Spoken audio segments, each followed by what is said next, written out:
rebranding what we're calling people is a good start, because they're not like this decrepit class of people who need our care. They're simply people who have more wisdom. I mean, look at you and me, right? Yes.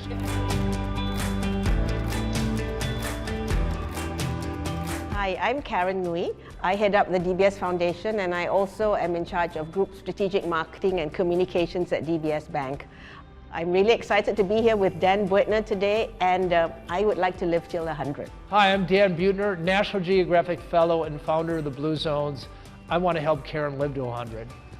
Sort of following your series and reading all your research on longevity, you touch on various facets of living, and I think we're quite inspired by that, and looking at actually the concept of living spans and not just lifespans. In living, you need friends, you need to be well, you need to have social connections, you need nutrition. How do you think Singapore is placed to kind of get that all kind of galvanized in an ecosystem? We're not big believers that you can change your behavior with enough intensity and long enough to make a difference.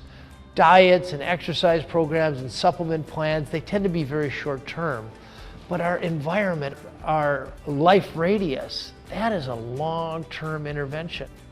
So what we think about is, how do we set up this life radius so people are nudged into movement regularly? How do we keep them out from behind the steering wheel onto their feet? How do we keep them recreating? Speaking of longevity, typically I think the focus is on aged people versus aging societies. As societies age, I think all of us would be, somehow involved or co-opted in this whole longevity economy. What are your thoughts around that, of society? In all blue zones, the older you get, the more treasured you are. I live in a country that celebrates youth.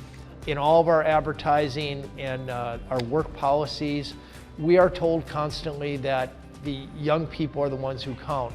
So making sure that, to the extent that we can, our publicity, our incentives, that we're basically telling older people that we value your wisdom, we value your resiliency, we value your skills, your ability to teach, and be thinking about how to harness them, as opposed to be thinking all the time, oh my God, you're going to be a drag on society. Exactly. So, there's this sense that the older generation is sort of a bit of a deficit-based, versus sort of looking at how much capital older generations actually can bring to life and bring to living in general.